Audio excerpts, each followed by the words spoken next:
Information आई थी around शाम को 6 बजे आई थी। डोनर्स नहीं मिलते हैं, डोनर मिल जाता तो फिर रिसिपिएंट नहीं मिलता। तो पैंक्रियाज राइट साइड में था, किडनी लेफ्ट साइड में था। फिर उसके बाद एंडोक्रिनोलॉजी की टीम जिसमें जो शुगर को मेंटेन करने के लिए, फिर उसके बाद एनेस्थीसिया की टीम। एम्स के डॉक्टरों ने रातों रात एक जगह पहुंच के और एक मरीज की जान बचाई। ये अपने आप में एक ऐसी कहानी है जिसे हर कोई सुनना चाहेगा।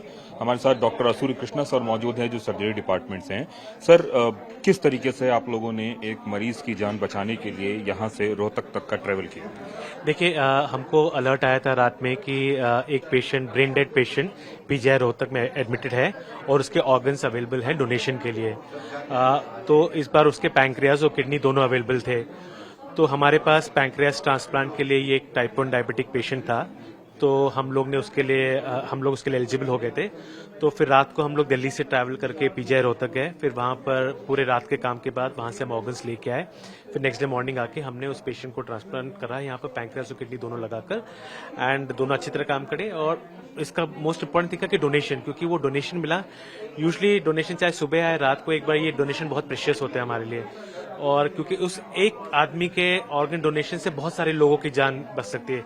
हार्ट भी मिल सकता है, लंग मिल सकता है, 2 किडनी हो गया, अब पैंक्रियाज भी होता है। तो इसलिए बहुत सारे लोगों को फायदा हो सकता है, इसलिए ऑर्गन डोनेशन इंपॉर्टेंट है। कितना टाइम लगा? जैसे कि मान लीजिए रात को आपको खबर मिला और उसके बाद आप लोग रोहतक इसलिए पहुंचे क्योंकि उसको रिट्रीव करना भी बहुत मुश्किल था। तो बेसिकली हमको ये जो इन्फॉर्मेशन आई थी अराउंड शाम को 6 बजे आई थी। हमारी एक टीम पहले चली गई थी वहां पर ब्लड सैंपल लेने के लिए। उसके बाद हम लोग रात को 1 बजे यहाँ से निकले थे, क्योंकि ऑर्गन्स हम ही को निकालने होते हैं, क्योंकि एक्सपर्टीज हमारे पास ही थी। तो पैंक्रियाज किडनी हम ही को निकालना था। बाकी जो लिवर की टीम थी वो अलग से ILBS से आई थी, उन्होंने अपना लिवर निकाला और हम किडनी और पैंक्रियाज लेके आए। तो ये रात भर काम चला। फिर करके हम सुबह 7 बजे वहां से निकले और तकरीबन 8:30 बजे हम एक ग्रीन कॉरिडोर हरियाणा पुलिस और दिल्ली पुलिस ने बनाया। उसके बाद हम एम्स पहुंचे यहाँ पर। और उसको फिर आपको किस तरीके से किडनी और पैनक्रियाज को आपने प्लेस किया उस शरीर में? तो बेसिकली हम किडनी को नॉर्मली हम जब नॉर्मल किडनी ट्रांसप्लांट करते हैं तो किडनी को राइट में लगाया जाता है। बट क्योंकि ये किडनी और पैंक्रियाज दोनों मिला के था, तो इसमें किडनी को पहले लेफ्ट में लगाया गया। तो किडनी लगाने के बाद फिर पैंक्रियाज को प्रिपेयर करा जाता है। तकरीबन उसमें आधे से पौन घंटा लगता है। उसको प्रिपेयर करने के बाद पैंक्रियाज को पेशेंट के राइट साइड में लगाया गया। तो पैंक्रियाज राइट साइड में था, किडनी लेफ्ट साइड में था, और दोनों अच्छी तरह फंक्शन करे। शुगर ऑलमोस्ट 1-1.5 घंटे में नॉर्मलाइज हो गया, यूरिन प्रोड्यूस शुरू हो गया और पेशेंट का अच्छा कोर्स रहा। आमतौर पे पैनक्रियाज और किडनी एक ही साइड में लगाया जाता है, लेकिन आपने इसके कॉम्प्लिकेशंस नॉर्मली रूटीन होता है कि पैंक्रियाज किडनी दोनों एक साइड में नहीं लगाए जाते, वो अलग अलग साइड में लगाते हैं, कि इसलिए कि अगर पैंक्रियाज में कोई कॉम्प्लिकेशन हो तो आपकी किडनी बची रहे। लेकिन इस केस में आपने दोनों में एक ही साइड में? नहीं, दोनों अलग अलग साइड, मतलब किडनी लेफ्ट साइड में लगी और पैंक्रियाज राइट साइड। मरीज पहले कितना इंसुलिन ले रहा था और अब कितना ले पा रहा है? तो मरीज तकरीबन 28 से 32 यूनिट इंसुलिन लग रहा था उसको डेली। और अब उसको, जब तक वो अस्पताल में था, जब स्टेरॉइड्स उसके स्टार्ट करे गए थे, तब ऑलमोस्ट 0 इंसुलिन रिक्वायरमेंट था। बट अब क्योंकि स्टेरॉइड का डोज 20 mg को चल रहा है, इसलिए तकरीबन 6 से 8 यूनिट इंसुलिन की रिक्वायरमेंट चल रही है उसकी। बंसल सर, एक बात बताएं कि कितना वक्त क्यों लगा इस तरह के ट्रांसप्लांट में, लास्ट ट्रांसप्लांट में और अब तक में, इस पैनक्रियाटिक ट्रांसप्लांट की अगर बात करें? पैंक्रियाज ट्रांसप्लांट में बहुत सारी प्रॉब्लम्स होती हैं। एक तो प्रॉपर पेशेंट अवेलेबल होना चाहिए।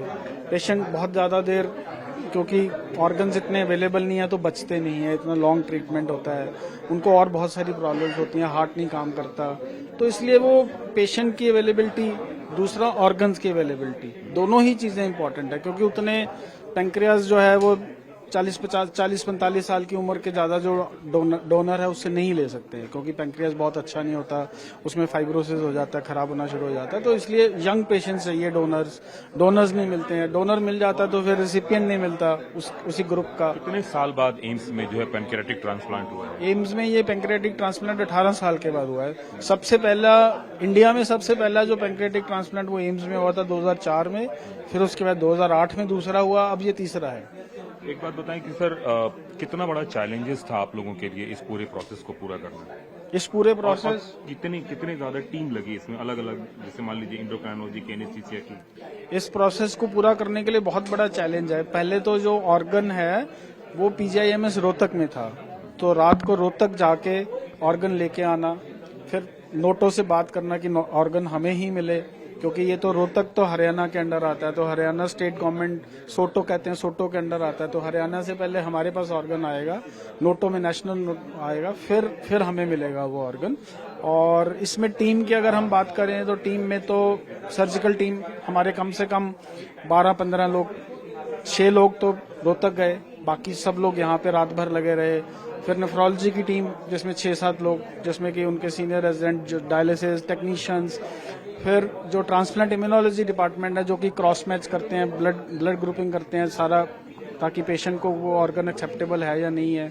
फिर उसके बाद एंडोक्रिनोलॉजी की टीम जिसमें जो शुगर को मेंटेन करने के लिए, फिर उसके बाद एनेस्थीसिया की टीम जिसमें कि 7-8 लोग और हैं, फिर नर्सिस की टीम, टेक्नीशियंस की टीम। लगभग 50 डॉक्टर मिले होंगे पूरे, कम से कम 50 डॉक्टर। फिर पीजीआई चंडीगढ़ से 3 लोगों को बुलाया गया, अच्छा, स्पेशलिस्ट को बुलाया गया, क्योंकि हम तो बहुत सालों के बाद कर रहे थे, तो इसलिए उनकी हमने हेल्प के लिए उनको बुलाया। कितनी बड़ी सक्सेस मानते हैं एम्स के लिए अगर हम बात करें तो? नहीं, ये एम्स के लिए तो सक्सेस ठीक है, बट ये पेशेंट के लिए ज्यादा सक्सेस है। मेरा बस सिर्फ यही अपील है कि जितने भी हम ब्रेन डेड जो भी पेशेंट्स होते हैं, हमें सारे पब्लिक को, डॉक्टर्स को, मीडिया को, सबको अवेयर करने की जरूरत है कि ये ऑर्गन्स वेस्ट नहीं जाके किसी और परिवार के काम आ सकते हैं, जो कि इंसान ऑलमोस्ट मरने के कगार पर है, उसकी जिंदगी बदल सकती है। पूरे प्रोसेस में कभी ऐसा लगा कि अब शायद मुश्किल है, कहीं मामला फंस ना जाए, कुछ गड़बड़ ना हो जाए? ऐसे बहुत सारे स्टेप्स थे, बहुत सारी हर्डल्स होती हैं जब बाहर से ऑर्गन लेके आते हैं, किसी को बाहर से बुलाना है, डायरेक्टर से बात करनी पड़ती है, पीजीआई के डायरेक्टर से बात करनी है, डायरेक्टर नोटो से बात करनी है, सो बहुत सारे हर्डल्स हैं, बट ठीक है, हो जाता है। ज्यादातर लोग हेल्पफुल होते हैं, तभी हो जाता है। एक बहुत बड़ा ऑपरेशन था जिसको अंजाम दिया गया और 50 डॉक्टरों से भी ज्यादा की टीम ने इसको दिया है। अपने आप में इतिहास है। कैमरामैन सुनील के साथ कुमार कुंदन, TV9 भारतवर्ष, दिल्ली।